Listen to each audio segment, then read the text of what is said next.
some people think that the idea of evidence and faith going together just makes no sense at all.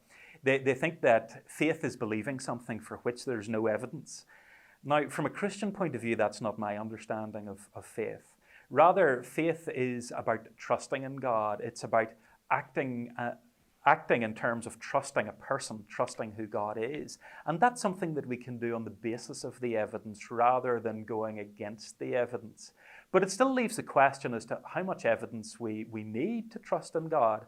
And I think even in normal, everyday life, we have these decisions to make about how much evidence we need to act on in some situation. And it really depends on the context.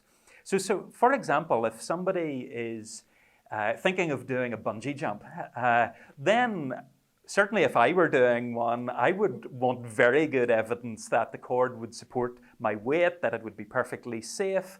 I would want an enormous amount of evidence. And even then, I still may not trust the cord to actually do the jump. But let's take another scenario. Let's suppose that I need rescued, that I'm drowning, and now a helicopter comes over and there's a rope that's dropped down.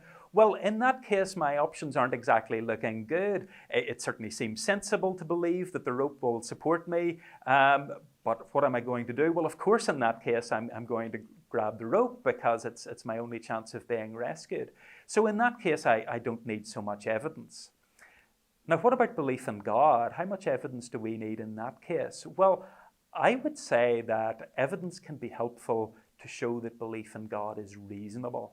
And that's what I would try to do. I would try to show that there's good evidence that make belief in God reasonable. It doesn't prove the existence of God in a logical sense, but it shows that belief in God is reasonable, and therefore it's reasonable to trust in God.